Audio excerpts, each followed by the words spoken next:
السلام عليكم ناس الكل ومرحبا بكم في فيديو جديد في القناة. اليوم عندنا مفاجأة صادمة للمنتخب التونسي. المدرب صبري اللاموشي يستعد لاستدعاء 3 مهاجمين جدد قد يغيرون مستقبل المنتخب في مواجهة كندا وهايتي. في هذا الفيديو باش نكتشفوا مع بعضنا من هؤلاء اللاعبين، مسيرتهم وقدراتهم وماذا يمكنهم أن يقدمون للمنتخب. تابعونا حتى النهاية لأن هناك مفاجآت وتحليلات لن تجدها في أي مكان آخر. ما تنساش دعمنا باشتراك وتفعيل الجرس وضع لايك على الفيديو.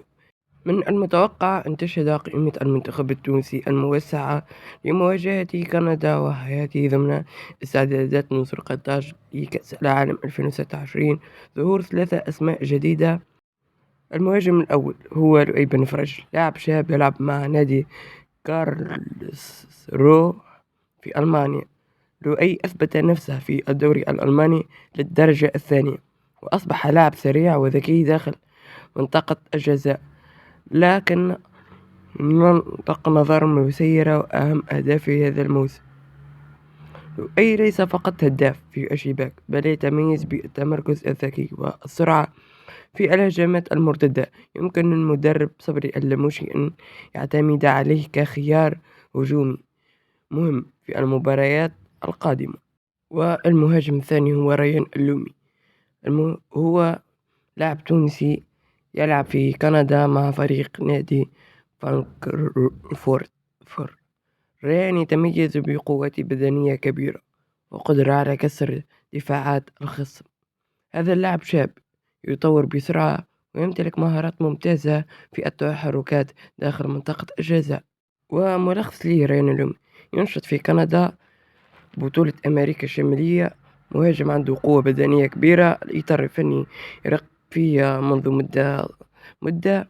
ممكن يكون مفاجأة القائمة بسبب المباريات الودية في كندا. وأما الاسم الثالث المحتمل فهو عادل بالطيب، المهاجم التونسي الذي أثبت نفسه في عدة دوريات أوروبية. إذا بدأ مشواره في أكاديمية شبابية مرموقة في فرنسا من أكاديمية إن إف كليرفونتين، وفريق شاب في ريد ستار أون جي، حيث صقل مهاراته الفنية والتكتيكية.